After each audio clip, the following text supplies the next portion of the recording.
годината. Да. То пък един празник, то пък една нова година, то пък една Коледа. Ама как?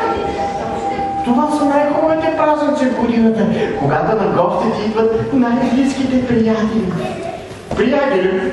Че аз нямам приятели. Да, сам ми е най-добре. Така си е. Опа! Сега.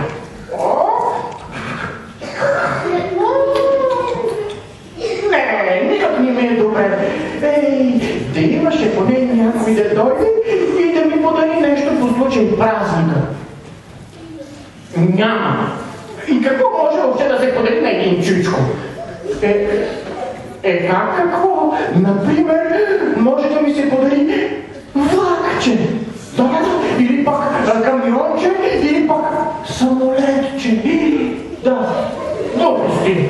Какви глупости говоря аз? Значи, що да подаря такива неща? Поне да имаше някой, с когото да си поприказвам така, по случай празника. Ама няма. И е по-добре, че няма. Точно така. Аз защо да ми се легна в моето легалце и да си спинкам? Да, точно така ще направя. Сега ще се оправя завивката.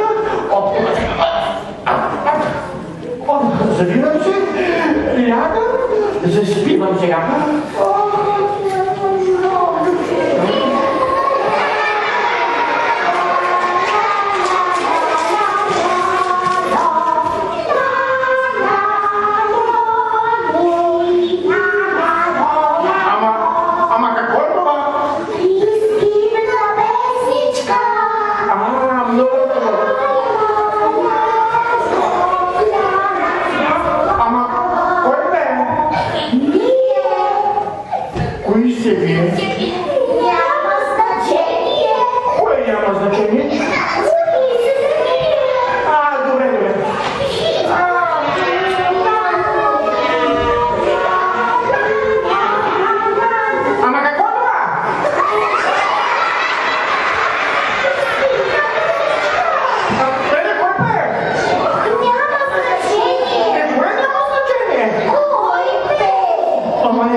Как ще сънувам, като съм прав?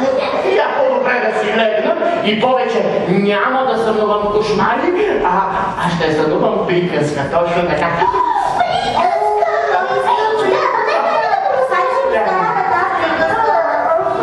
Имало едно време, едно момиченце. Ама какво е